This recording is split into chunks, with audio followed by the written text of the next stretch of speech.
Discipleship fundamental number 5 in the Big Ten is the Bible song. It's a tool to learn the books of Bible in successive order. Of the Big Ten, learning the Bible song is probably the least that I can biblically support. It's a stretch. That's my terminology to say. I can't find Bible verses that say learn a Bible song to learn the books of the Bible. But frankly, I've found no better way, no simpler way to learn 66 unrelated words in a row and to be able to write them out in order as the Bible song. And basically, this song is to the tune of Gilligan's Island. I'm going to sing it to you right now. We used to sing it, frankly, when I was in elementary school at my church in Lodi, California. We learned the Bible song. We learned it with a tune that I remembered bits and fragments of. So when in the 90s I tried to put together a song, because I remembered as a kid learning books of the Bible, the tune made no sense. I actually had to frame it so it at least had a rhythm to it, and that's what I taught.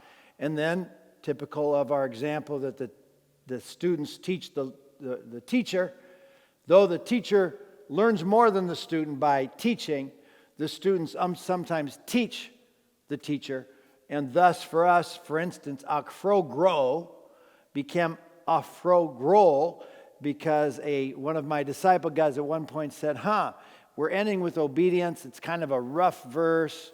We know that we've come to know him if we obey his commands. The man who says, I know him and does not do what he commands is a liar and the truth is not in him. It kind of ended on a kind of corrective note, and he said, we should add with love. And so we added the L.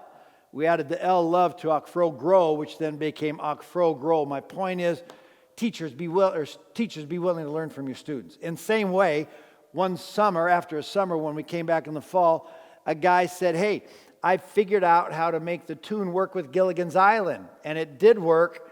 And then we bagged the song tune that really wasn't a song. We just made a tune up. Because frankly, you learn lyrics better when you sing it than when you just think it. And we know that's true I'm always amazed that people can know the lyrics to songs, and I'm thinking, how do they pick up those lyrics like that when they're never trying to memorize it? Well, you hear it enough. It's why we memorize the Bible with the immersion method of having it in our ears from our iPhone to CDs to previously audio tapes, now on the internet. It's the immersion principle of memorization. And so we use that to learn the books of the Bible in order with the goal of finding our way around the Bible instead of just having to go to the table of contents all the time. That would be the point of it. So, Bible song is not a primary fundamental. It's supplemental because it assists us in studying to show ourselves approved, because we then have a competence that comes from knowing if I got to find Habakkuk or Ruth or Malachi or Colossians, I don't just flip pages, I can get in the ballpark. To this day, decades after learning the song, many decades after learning it when I was maybe 7 or 9 years old, I still find books, Joel, Amos, Obadiah, Jonah, Micah, Nahum, Habakkuk. That's how the phrase goes through my mind of the song for me to get the order again, because if you said Joel right now, I couldn't tell you what's the book before it or after it, but Joel, Amos, Obadiah, Jonah, Micah tells me where it's at. And so it's still practically useful for me many, many decades later of finding my way around the Bible quickly, which adds to competence, people's respect for you. I find no other way that within 2 weeks people could have a test, which is what I give them, and write all 66 books of the Bible in order from Genesis to Revelation. Try pulling that off without having some tool to do that. That'd be hard to do. Memorize 66 words, let alone in a row, that are unrelated. Thus, here we go. Genesis, Exodus, Leviticus, Numbers, Deuteronomy, Joshua, Judges, Ruth, and 1st and 2nd Samuel, 1st and 2nd Kings, and 1st and 2nd Chronicles, Ezra, Nehemiah, Esther, Job, and then the book of Psalms, Proverbs, Ecclesiastes, Song of Solomon, Isaiah, Jeremiah, Lamentations, Ezekiel, Daniel, Hosea, Joel, Amos, Obadiah, Jonah, Micah, Nahum, Habakkuk, Zephaniah, Haggai, Zechariah, Malachi, Matthew, Mark, Luke, John, Acts, Romans, Corinthians, Galatians, Ephesians, Philippians, Colossians, Thessalonians, Timothy, Titus, and Philemon, Hebrews, and then James, Peter, John, Jude, Revelation. This concludes our song. Now you realize we had to add words and phrases between it to make the song have rhythm. You'll realize we didn't say 1st, 2nd, and 3rd John, but that's understood. I realize that not everybody knows that theme song. Worst scenario, they end up memorizing a tune that fits a song. If they come from another country and have no frame of reference, they have to find another tune. But you can find one. You can play around, you can figure it out at some level, I have found. We've had foreign students in the classes here at the Robert Coleman School of Discipleship that have a difficult time, more than us as Westerners who grew up with Gilligan's Island as a show that we watched when we were little, and it's still obviously shown in Nickelodeon and still to this day on cable. You can see Gilligan's Island. So it's not critical that somebody know what Gilligan's Island is. What's critical is they make the song to a tune. And if they need to, I can give them the tune that I used to use that's unrelated to anything for them to use to memorize. But like in everything, they got to want it, and they got to want it bad. And if they want it bad, they'll memorize it because we'll practice it, we'll walk through it, I'll teach it. They'll get a link that we put together where on their computer they can hear it. It's on the internet. I can give them the link. They got to practice it. They got to listen to it. They can tape themselves and replay it out of a voice message. If somebody wanted to do it, they can do it. That's what it always boils down to. If you make them learn it, they'll learn it. And at the end of the day, if you're vetting your disciples and you're investing in those that show themselves that they're going to bring a return, best you can tell, because they're fat seed, they will get it done. Question, what's the reason for learning the books of the Bible? 2 responses. Number 1, the Bible song allows an individual to learn their way around the Bible in order to assist in competent study. What's some of the verse support? 2 Timothy 2. We've talked about that. Study to show yourself approved, a workman who does not need to be ashamed and correctly handles the truth. It's very debilitating. I'm not even exaggerating a point.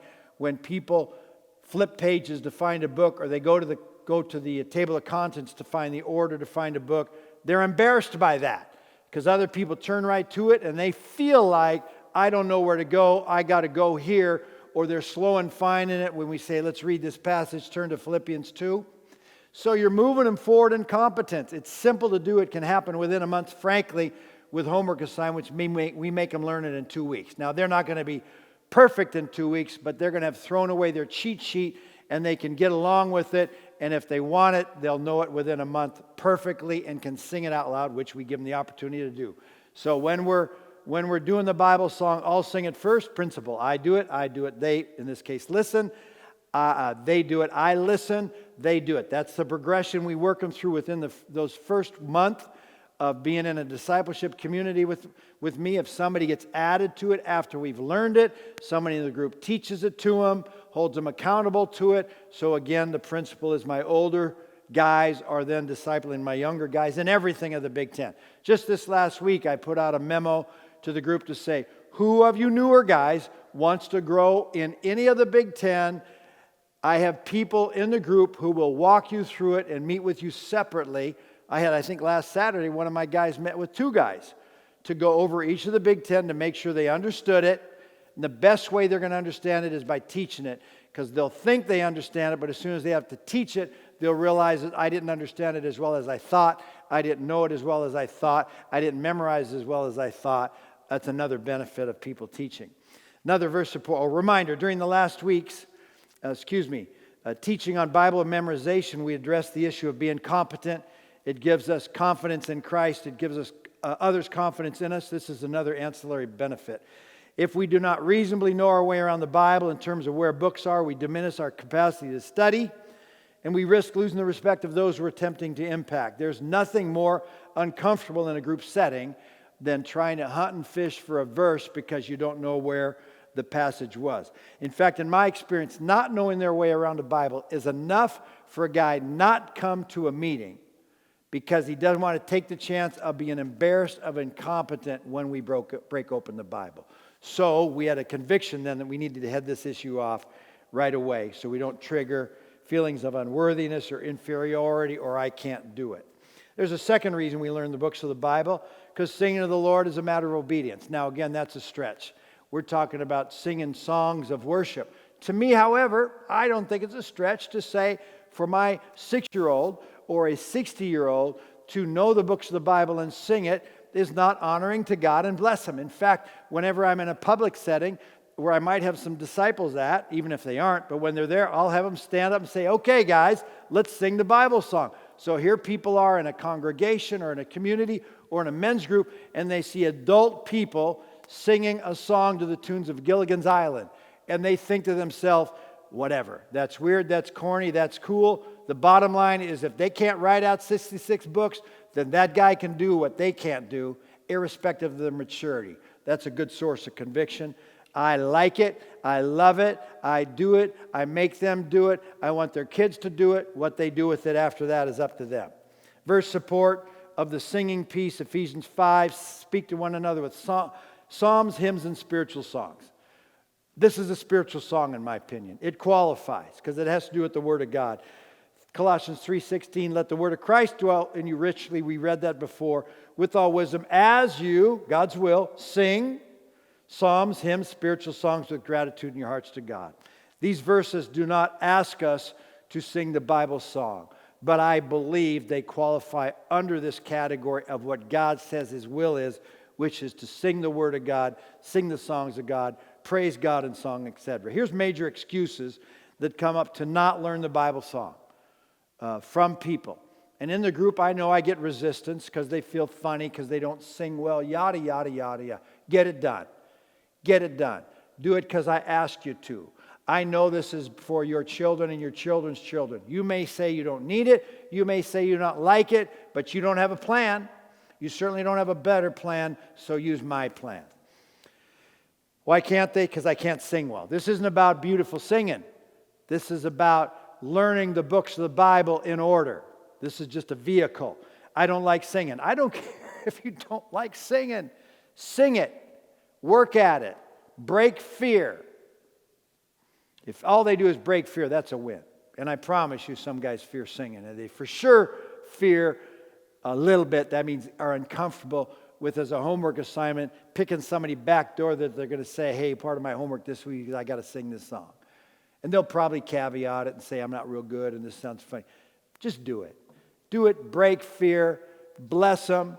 Let them go, whoa, I don't know the books of the Bible in order. If that's the ancillary benefit, that's a huge win. I'm embarrassed to sing in front of people. That's why you're doing it with people in your circles. People that know you. People that are going to give you grace. People you feel more comfortable with. Number 4, other people won't want to sing, even in a group setting. Again, I don't care if you want to or not. I ask you to do it. That's why I vet people to make sure they're Fat C. I'm going to take you somewhere. This is the best track I know of. Get on the track with me. Again, if you have a better way to learn 66 books in a row, I dare you. I'll take a test group. You take a test group. You find a better way. They won't. Nobody's ever taken me up in the challenge because I've never heard of it and I haven't seen it done. The song is weird. Sure, it's stinking weird. Gilligan's Island is a cornball show, and the song is a cornball song if you sang it really. And when you morph it to the Bible song, it's different. Everybody always smiles. Everybody thinks it's funny, not in a funny, like embarrassed way at you for singing it. They just sing like, wow, that's unbelievable. It's unbelievable. Irregardless, there's the job. This gets it done. That's the bottom line. Learning the location of the books of the Bible via tune or lyrics is the quickest way to memorize a sequence of 66 books. You can find a better way, as I said, I'll gladly accept your plan. Never heard anybody do it, don't know it. I personally still use the Bible song. I said that. Other benefits, helps overcomes fear. Bottom line, all believers must learn to lead and initiate. They got to learn to have courage in group settings. They got to learn to humble themselves. They got to learn to take risks. The Bible song is the perfect opportunity for all of that. How to teach the Bible song in a group setting, just to give you an example here as we wind down. Group setting, again, means 2 or more, right? We talk about that. Where you have a small group doesn't mean you'll have any biblical discipleship, but when you're biblically discipling, there will be a small group because it's at least you and another guy. That qualifies.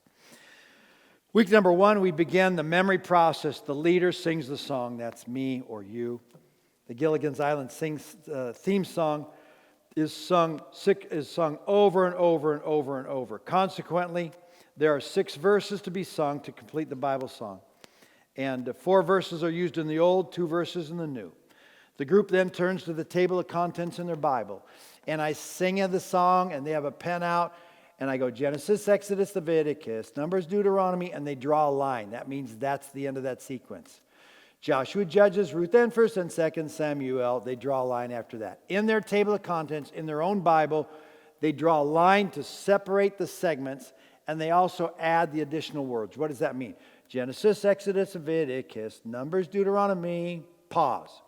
Joshua, Judges, Ruth, and, they write and there. Joshua, Judges, Ruth, and 1st and 2nd Samuel, pause. 1st and, they write it in there. Now what I have done is I've created a sheet that I send out as a Word document with the Bible song lyrics on it, with the included added words and connected words in the order of the phrases with the pauses. I still do it in their Bibles first because their Bible will be with them, but their sheet won't be generally. And so the sheet is for them to practice with me and on their own, but the Bible is where I want them to write in their table of contents. Again, pen or pencil, whatever, show the pauses, show the connector words. The group then sings the song together, reading the lyrics, reading the connecting words, and pausing at the appropriate phrases. Matthew, Mark, Luke, John, Acts. John, we spell it J-O space H-N, so they realize John is 2 syllables with a 1-syllable word. Matthew, Mark, Luke, John, Acts. Romans, Corinthians, pause. Galatians, Ephesians, Philippians, Colossians, Thessalonians. No first or second. Pause. First and second. Excuse me.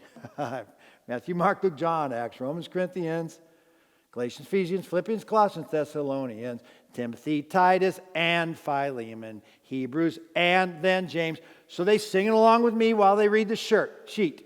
And then I have them turn the sheet over and we sing it again. That's now the 4th time they've heard it. I've sing it once. I've sing it twice. They sing it out of their Bible. They got the lyric sheet. I'm just building repetition so they get a feel for the order and the rhythm of it. Now, frankly, the moment we leave, if they took that sheet and they went home, they'd probably mess it up.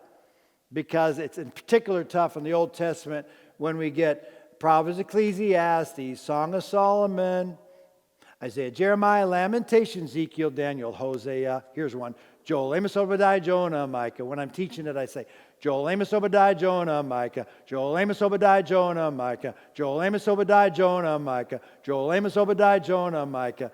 Because when they look at it, they're going to forget the order and it's all jumbled.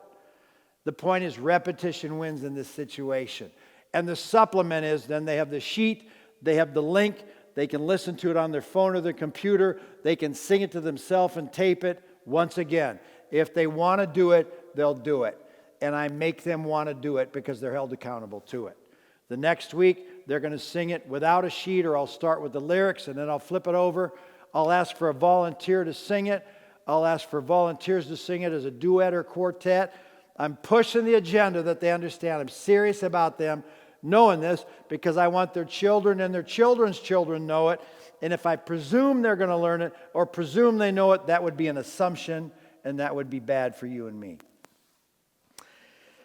So, last little thought. Pound away. Potential helps to memory. The leader makes a cassette tape. We used to do that in the olden days.